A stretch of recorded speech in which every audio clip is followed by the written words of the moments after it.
మంగళవారం రోజున AK palace లో మంజూరైన ఇందిరమ్మ ఇండ్ల లబ్ధిదారులకు జిల్లా కలెక్టర్ హనుమంతరావు, స్థానిక సంస్థల అదనపు కలెక్టర్ భాస్కర్ రావులతో కలిసి భువనగిరి శాసనసభ్యులు కుంభం అనిల్ కుమార్ రెడ్డి జ్యోతి ప్రజ్వలన చేసి ఇందిరమ్మ ఇండ్ల పట్టాలను లబ్ధిదారులకు అందజేశారు. ఈ సందర్భంగా భువనగిరి శాసనసభ్యులు కుంభం అనిల్ కుమార్ రెడ్డి మాట్లాడుతూ ఇల్లు లేని నిరుపేదలకు ఇందిరమ్మ ఇండ్ల పట్టాలు ఇవ్వడం ఎంతో సంతోషంగా ఉందన్నారు. ఒక పండుగ వాతావరణంలో పారదర్శకంగా పేదలకు ఇందిరమ్మ ఇండ్ల పట్టాలు ఇవ్వడం జరిగిందన్నారు.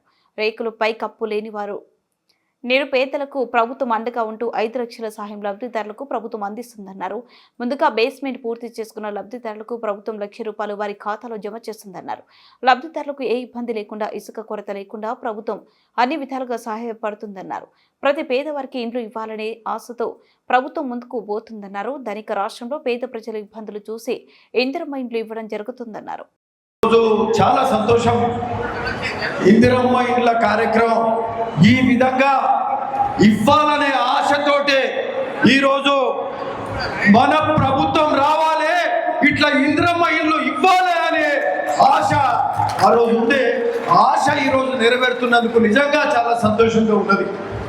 ఈరోజు ఎందుకంటే 10 ఏళ్ళు ప్రతిపక్షంలో పోరాటం చేసిన ఓ ధనిక రాష్ట్రం ఇందిరమ్మ ఇల్లు ఇవ్వలేని పరిస్థితి.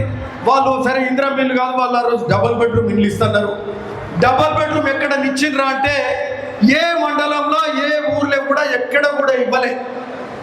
వానలు చెడపడ్డ వానలు పడ్డప్పుడు, వడగండ్ల వానలు పడ్డప్పుడు, ఇంటి మీద కప్పులు లేచిపోయినప్పుడు, రేకులు లేచిపోయినప్పుడు, తాటిపత్రి కప్పుకొని బతుకుతున్న పేద ప్రజలను చూసినప్పుడు నిజంగా చాలా బాధ అనిపించింది. ఒక ధనిక రాష్ట్రంలో ఇట్లాంటి పరిస్థితుల బతకాల్సిన కర్మ మనకేం దాపరిచ్చిందని చెప్పి నాడు నిజంగా చాలా బాధపడ్డాను. ఒలిగొండ మండలంలో అటు పక్కకు మిగతా దగ్గరలో కూడా గాలివానలు వచ్చినప్పుడు రేకులు, పెంకుటిల్లు, తాటిపత్రులు కొట్టుకపోయినప్పుడు మరి వాళ్ళ దగ్గరికి వెళ్ళి ఆ ఇబ్బంది పడ్డ ఆ కుటుంబాలను పరామర్శించడము, వాళ్ళకు 20,000, 30,000, 50,000 మన వంతు సాయంగా చేసిన మనం రేకులు కప్పుకోండి, కనీస అవసరాలు తీర్చుకుందాం, మన ప్రభుత్వం వస్తుంది, వచ్చినాక ఇందిరమ్మ ఇల్లు, ఇందిరమ్మ పాలన మళ్ళా వస్తాయని చెప్పి నాడే చెప్పిన ఈరోజు అందులో భాగంగా ఈరోజు ఇందిరమ్మ ఇండ్లు ఇస్తున్నామంటే ఇది నిజంగా చాలా సంతోషం. దీనికోసమే మనం పోరాటం చేసినాం, దీనికోసమే ఒక మార్పు కోరుకున్నాం.